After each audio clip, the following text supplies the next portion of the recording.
예수님께서 부활하셨습니다.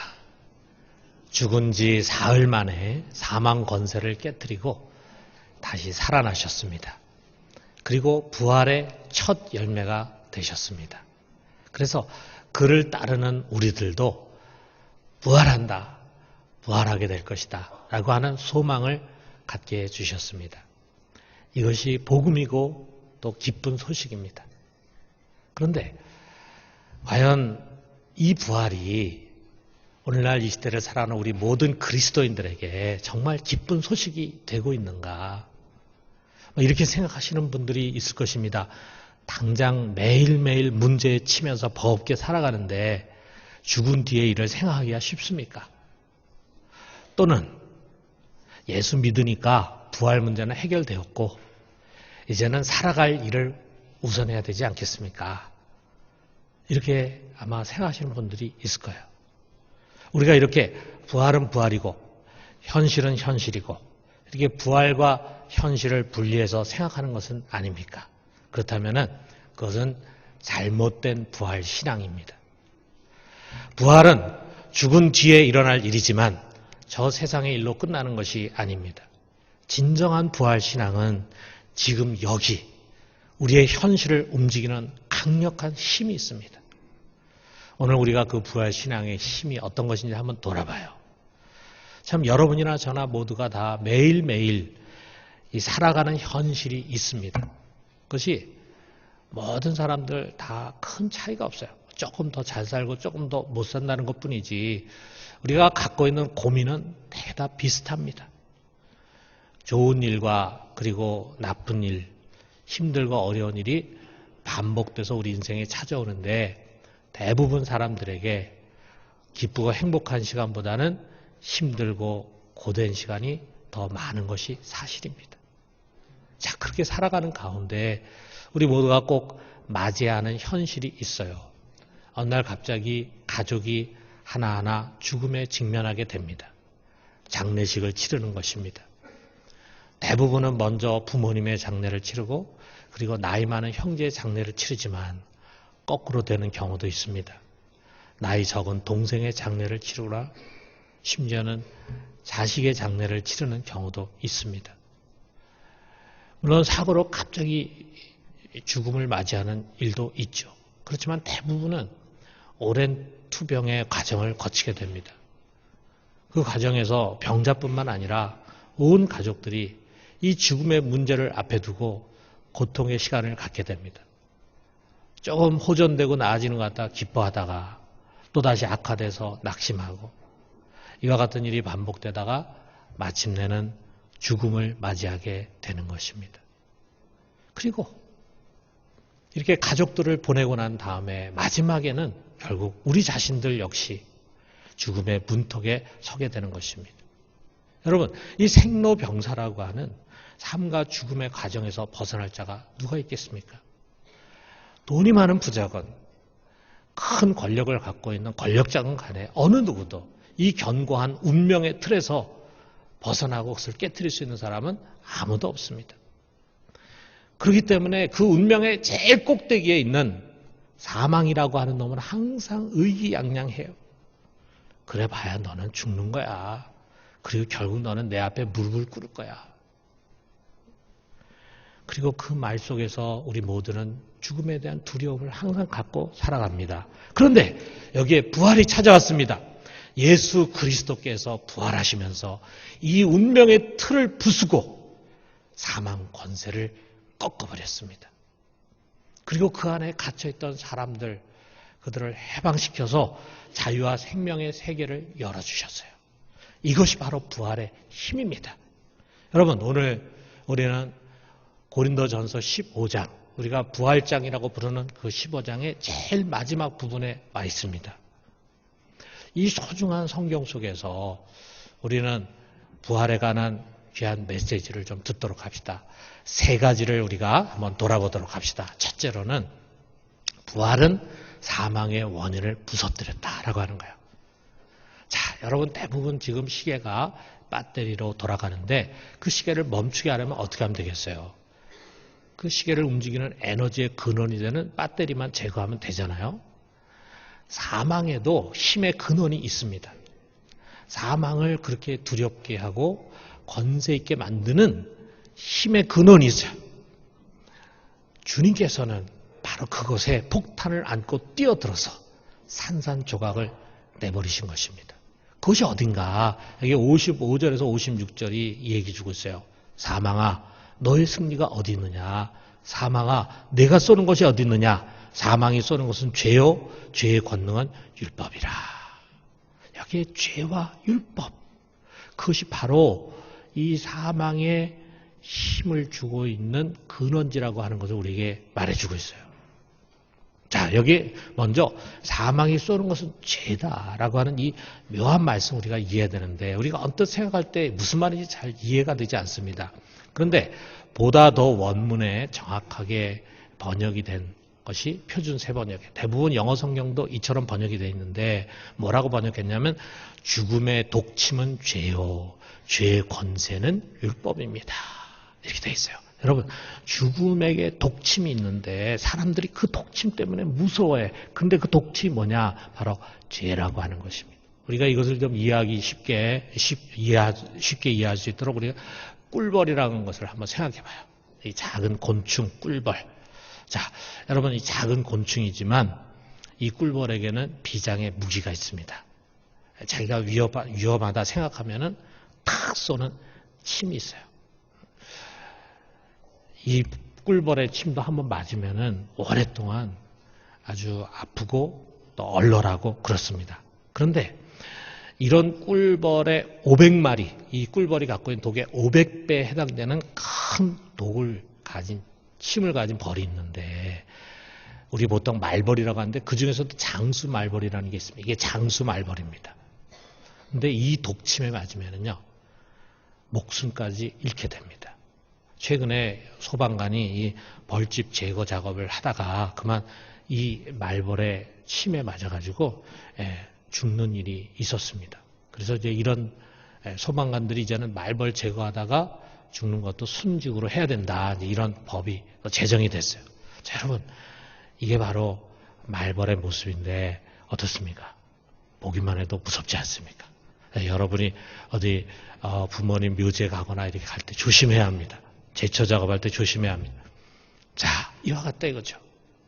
말벌이 조그만 짐승이지만, 조그만 곤충이지만 그것이 사람을 두렵게 하는 그런 위력을 갖는 것은 독침이 있기 때문에요. 그런 것처럼 사망이 우리에게 두려움이 되는 것은 죄가 바로 그 사망의 독침이기 때문입니다. 우리 속에 있는 죄, 우리 사람이 지은 죄, 그것이 바로 사망의 원인인 것입니다. 여러분, 만약에 여러분 속에 죄가 하나도 없다면, 우리 속에 죄가 하나도 없다면 우리는 사망을 무서워해야 할 이유가 없어요. 무서워할 필요가 없어요. 그것은 마치 뭐 같냐면 침을 잃어버린 말벌과 같아요. 여러분, 말벌이 무섭긴 하지만 그 침을 다 잃어버렸다 한다면 우리가 그 말벌을 무서워할 이유가 뭐가 있겠습니까? 그저 힘없는 작은 벌레에 불과하죠. 그런 것처럼 우리가 만약에 죄가 없다면은, 그 사망의 침이 되는, 독침이 되는 죄가 없다면 우리가 사망을 무서워할 일이 전혀 없다 이거예요. 그런데 모든 사람에게는 죄가 있습니다. 죄가 있기 때문에 모든 사람이 사망을 두려워합니다. 죽음을 두려워합니다. 자, 그렇다면은 우리 속에 죄가 있다고 하는데 그 죄가 도대체 어떻게 만들어지는 것이냐? 어떤 행위를 죄라고 말하고 그것을 죄라고 말하는 근거가 어디에 있는 거냐? 자, 우리가 먼저 우리나라에서 일어난 일을 가지고 한번 생각을 해봐요. 자, 몇 년 전까지만 해도 우리나라는 간통이라는 거 있잖아요. 결혼한 사람이 외도하는 거, 이 간통이 형사처벌의 대상이었어요. 그래서 간통을 저지른 사람이 고소를 당하면 재판을 해가지고 2년 이하의 징역에 처할 수 있었어요. 다시 말하면 간통이 죄다라고 하는 법이 있었다 이거예요. 그런데 유감스럽게도 2015년에 그 법이 폐지가 됐습니다. 그래서 지금은 간통을 우리가 형사상으로 고소할 수가 없어요. 자, 똑같은 행위를 했는데 그 간통이 죄다라고 하는 법이 있을 때는 그것이 죄였는데 법이 없어지니까 더 이상 죄가 아니더라 이거죠. 자, 그러니까 그 죄를 죄되게 하는 게 뭐냐? 바로 법입니다. 우리 하나님 앞에서도 마찬가지예요. 아무 것을 다 죄라고 하는 것이 아니라 하나님의 법, 다시 말하면 율법을 어긴 것이 죄예요. 그렇기 때문에 이것이 죄다라고 그 죄를 정죄하는 것이 바로 율법입니다. 그래서 56절 하반절에 죄의 권세는 율법이다, 이렇게 말하고 있잖아요. 그 죄를 죄되게 하는 힘이 바로 율법에게 있는 거예요. 그래서 여러분, 우리가 나쁜 행위를 저지르게 되면은 율법을 근거로 해가지고 그것을 죄로 정죄를 합니다. 너 죄지었다, 너는 죄인이다, 이렇게 정죄를 합니다. 그러면 그 죄로 인해서 형벌로 우리가 죽게 되는 거예요. 사망을 하게 되는 것입니다. 이것이 바로 죄와 사망의 법입니다. 이 세상의 모든 사람이 다 죄를 졌기 때문에 이 세상 모든 사람들이 다 이 죄와 사망의 법의 굴레 아래 있는 거예요. 그런데 어떤 일이 일어났습니까? 어느 날 예수 그리스도께서 우리 모두의 죄를 다 몸에 짊어지시고 불구덩이에 뛰어들으셨습니다. 그리고 그 죄와 함께 장렬히 전사했습니다. 그것이 바로 십자가 사건이에요. 그리고 거기서 빵 하고 폭발이 일어났어요. 그게 바로 그분이 부활한 사건입니다. 그 결과적으로 우리에게서 죄가 다 사라져버렸어요. 우리가 그 죄를 떼어내려고 애쓰고 노력한 것이 아니라 우리 주님께서 일방적으로 우리의 죄를 다 끌어가셔서 대신 짊어지시고 십자가에 못 박혀 죽으셨기 때문에 우리 죄가 없어졌어요. 죄가 없으니까 이제는 법이 필요가 없게 되고, 그렇게 되니까 이제는 사망이 무기력한 것이 되고 만 것입니다. 그러니까 예수님은 자신만 부활한 것이 아닙니다. 그의 죽음을 통해서, 그의 부활을 통해서 우리가 부활할 수 있는 길을 활짝 열어주신 것입니다. 부활의 길을 그분이 열어주셨어요. 누구든지 부활할 수 있도록 우리에게 부활의 첫 열매가 되셨습니다. 우리 모두가 한 사람도 예외 없이 이 부활의 길로 갈 수 있게 되기를 주님의 이름으로 축원합니다.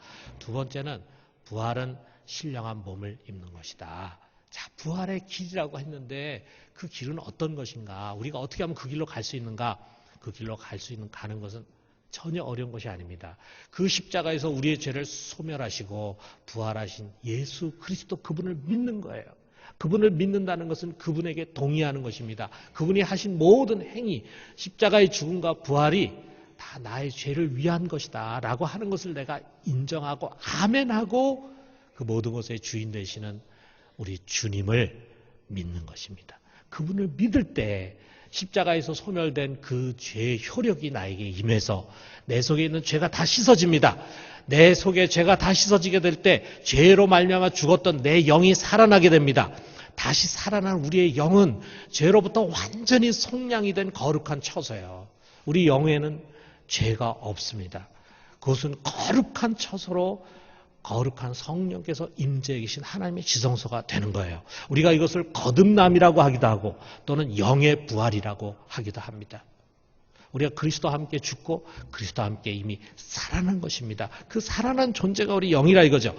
영은 이처럼 부활하고 완전히 속량이 됐는데 몸은 아직도 속량이 되지를 못했습니다. 그래서 여러분, 우리가 서로 알잖아요. 이 몸이 죄의 속성을 여전히 갖고 있고 죄의 유혹을 받고 있고 또 죄도 짓습니다.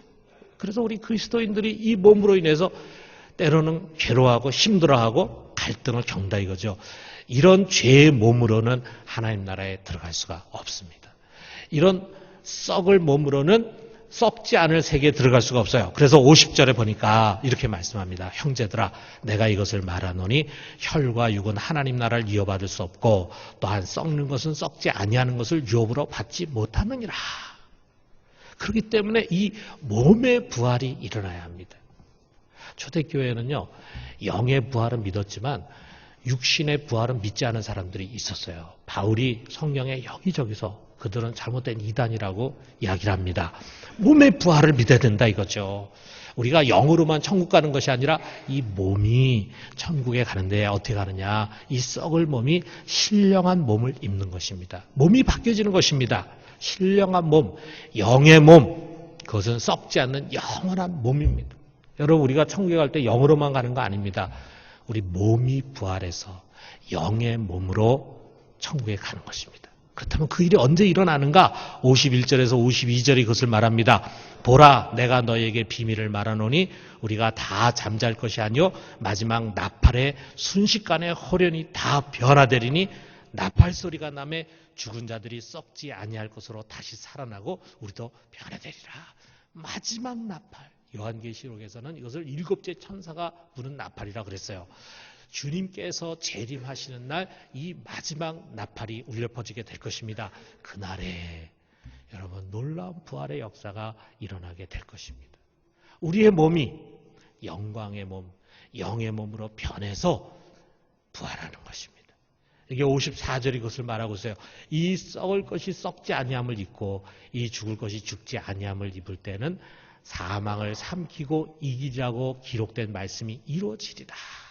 여러분 우리가 먼저 부활하신 예수님께서 재림하실 때 우리가 부활해서 거룩하고 신령한 몸을 입으면서 주님과 만나게 되는 바로 그 시간에 이 세상에 지금까지 사람을 괴롭히고 지배했던 이 사망이라고 하는 존재가 사라져버리는 거예요.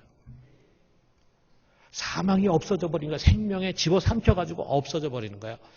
이제 그 뒤로 우리는 사망이 전혀 없는 새로운 하늘과 새로운 땅에서 영원히 살게 되는 것입니다. 바로 그날에 예수님처럼 그분께서 부활하신 것처럼 우리 역시 죽음을 이기고 부활할 것입니다. 그리고 신령한 몸으로 우리 하나님의 나라에 들어가게 될 것입니다. 거기서 우리는 하나님께서 예비하신 황홀한 영광의 기업을 받게 될 것입니다. 여러분 진정으로 이것을 믿으십니까? 우리 모두가 이것을 믿고 부활의 소망을 가질 수 있기를 바랍니다. 우리가 이것을 진정 믿는다면 이제 우리는 땅의 현실로 돌아와요. 세 번째로 부활신앙은 세상을 이기는 힘이다라고 하는 거예요. 여러분 이 세상의 그리스도인들은요. 부활의 약속, 미래에 일어날 부활의 약속을 받은 자들이에요. 그렇다고 해서 우리가 세상 사람과 다른 환경 속에 사는 것이 아닙니다. 우린 그들과 똑같이 때로는 궁핍하기도 하고 가난에 처하기도 하고 때로는 병에 들기도 하고 때로는 자녀 문제로 속을 썩기도 하고 직장 생활도 쉽지가 않고 만만치가 않습니다. 기도하지만 환경이 쉽게 바뀌어지는 것이 아닙니다. 그렇다면 뭐가 다른 것인가? 우리 속에 부활의 소망이 있는 사람들이 세상 사람들과 다른 환경을 하나님이 허락하시는 것이 아니라 그들과 똑같은 환경 속에 살아가지만 무엇이 다르냐면 다르게 살아갈 수 있는 힘, 그것이 부활 신앙에서 나온다 이거죠. 그들과 분명히 똑같은 환경, 똑같은 고난과 시련과 어려움과 유혹과 시험 속에 살아가지만 우리는 다르게 살아갈 수 있는 힘을 갖고 있습니다. 그것이 부활 신앙에서 나오는 것입니다. 부활을 진정으로 믿는 사람 속에는요. 절대로 꺼지지 않는 소망의 불이 타고 있어요. 절대로 꺼지지 않습니다. 때로는 아주 약해져 보인 것 같지만 꺼지지 않아요. 그것이 때가 져지면 또 활활 타오릅니다. 그 소망은 보이는 일시적인 것에 대한 소망이 아니라 보이지 않는 영원한 소망입니다. 죽음이 뭡니까? 여러분 우리가 그렇게 바라던 보이지 않는 영원한 소망이 시작되는 그 문을 통과하는 것이 바로 죽음이에요. 우리가 두려워할 이유가 없어요. 여러분 언젠가는 여러분과 저에게도 늙고 힘없고 그러다가 죽음이 찾아오게 될 거예요. 그럴 때 절대로 두려워하지 마요. 그 죽음은 우리의 소망이 실현되는 시작입니다. 거기서 그 새로운 세계에서 우리 모두는 이미 성공을 약속받았어요. 여러분 이 땅이 최종 상황이 아닙니다. 여기서 성공한 것이 아닙니다. 여러분 여기서 잘 사는 것이 잘 사는 것이 아니에요. 여러분 우리가 이걸 오해하면 안 됩니다. 이런 착각에 빠지면 안 됩니다. 내가 여기서 다른 사람보다 더 잘 살아야지, 더 성공해야지, 이게 우리의 꿈이 될 수 없어요. 왜냐하면 여기서 성공하고 잘 사는 게 아니에요. 우리에게는 다음 세계가 있는데 그것은 영원한 세계입니다. 여러분 거기서 잘 살아야 합니다. 거기서 성공해야 합니다. 그것이 잘 사는 사람이, 그것이 성공한 사람입니다. 그런데 바로 예수님의 부활을 통해서 우리에게 주어진 이 부활의 소망이 우리들에게 우리가 그 세계에서 반드시 성공하는 사람이 될 것을 보장해주고 있습니다. 그러므로 여러분 정말 부활신앙을 갖고 있고 부활을 소망으로 삼는 사람은 이 땅에서의 성공에 집착하지 않게 됩니다. 여러분, 수많은 사람들이 성공병에 걸려 있어요. 성공병. 자신에게 맡겨진 일을 열심히 성실하게 최선을 다해서 다하는 것, 그것을 말하는 것이 아닙니다. 우리 그렇게 살아야죠. 그러나 너무도 자주 성공이 열심의 동기와 목적이 될 때가 많습니다. 많은 행동과 결정의 동기가 성공하기 위한 거예요. 성공해야 된다. 성공에 대한 집착이 너무 강해요. 근데 이것이 우리를 불행하게 만듭니다. 성공이라고 하는 저 위의 목표를 향해서 끊임없이 자기를 채찍질하고 다녀요. 순간순간 매일매일 우리는 행복해야 되고 여유가 있고 감사하며 살아야 되는데 그걸 생각하지 않고 목표를 정하고 그 성공을 향해서 정신없이 앞뒤를 보지 않고 달려가는데 너무 익숙해져 있어요. 여러분, 만일 우리가 여기서 자유로워진다면 나는 이 세상에 성공할 필요 없다. 내가 열심히 살아가지만 난 성공하기 위해 살아가는 거 아니다. 우리가 성공으로부터 그 집착으로부터 자유로워진다면 우리는 훨씬 행복하고 풍요로운 삶을 살 수 있게 될 것입니다. 우리 부활의 소망을 가진 사람이 바로 그런 삶을 살 수 있는 사람들입니다. 우리는 이미 성공을 약속받은 사람들이에요. 그렇기 때문에 여러분, 부활신앙을 가진 자는 성공이 아니라 주의 일을 힘쓰는 것입니다. 58절 이 부활장 제일 마지막에 이 강력한 메시지를 우리에게 주고 있어요. 우리 같이 한번 읽어봅시다. 그러므로 내 사랑하는 형제들아 견실하며 흔들리지 말며 항상 주의 일에 더욱 힘쓰는 자들이 되라. 이는 너희 수고가 주 안에서 헛되지 않은 줄 알미라. 여러분, 우리 이 세상에서의 삶은 덤으로 사는 삶과 같은 거예요. 진짜 삶은 지금 준비되고 있어요. 여기는 지금 덤으로 사는 것인데 이 덤으로 살도록 주어진 삶은 주의 일을 하는 삶입니다. 여러분, 내 일하고 내가 원하는 것, 내 꿈 이루고 내 뜻을 이루는 그런 삶의 시간이 아니에요. 여러분, 우리의 뜻을 이루고 우리를 기쁘게 하고 우리에게 영광을 주는 삶은 약속돼 있어요. 조금 지나면은 우리에게 주어질 것입니다.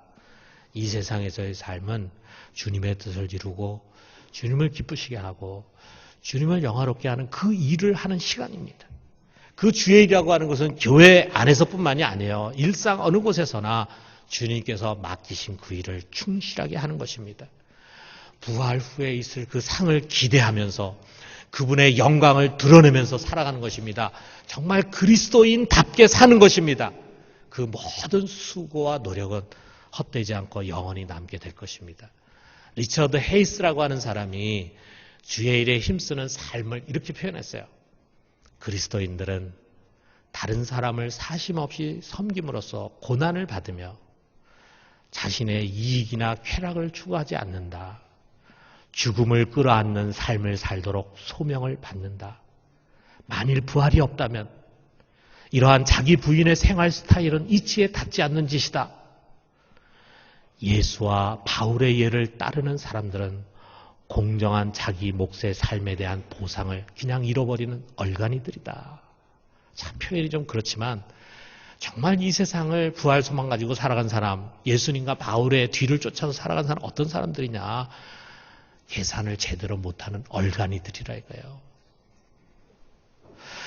계산 잘하고 자기 절대로 손해보려고 하지 않고 자기가 하지 않은 것까지 덤으로 받으려고 하면서 살아가는 그런 사람은 엄밀한 의미에서 부활의 소망이 없는 사람이라는 그런 이야기입니다. 오히려 계산 잘하지 못하고 손해보는 것 같이 얼간이로 살아가는 사람, 그 사람이 그리스도인인데 그런데 여러분 그 속에 정말 세상을 감동시키는 무엇이 있습니다. 사람들은 거기에 감동을 받는다 이거예요. 여러분 그것이 바로 부활 신앙의 힘입니다. 그리고 우리들에게 주어진 가장 귀한 주의 일이 뭐겠습니까? 이 부활이 너무 소중한 것입니다 하면서 부활의 증인으로 사는 것입니다. 여러분 우리가 만약에 이 부활을 이 세상의 어떤 것과도 결코 바꾸지 않고 어떤 것에도 결코 양보하지 않는 내 인생의 가장 소중한 것이라고 하는 확신을 갖고 있다면 당연히 우리는 그 부활의 주를 증거하고 이웃을 그 소중한 부활의 길로 초청해야 되지 않겠습니까? 우리 부모도 나와 같이 부활을 해야 되지 않겠습니까? 우리 형제도, 우리 자녀도, 우리 친구도, 우리 직장 동료도, 우리 이웃도, 우리 모두가 함께 같이 이 소중한 부활에 동참해야 되지 않겠습니까? 그들을 부활의 길로 초청합시다. 사랑하는 성도 여러분, 이 사망의 그림자로 가득 찬 세대 속에서 부활 신앙으로 승리하는 우리 모두가 되기를 주님의 이름으로 축원합니다.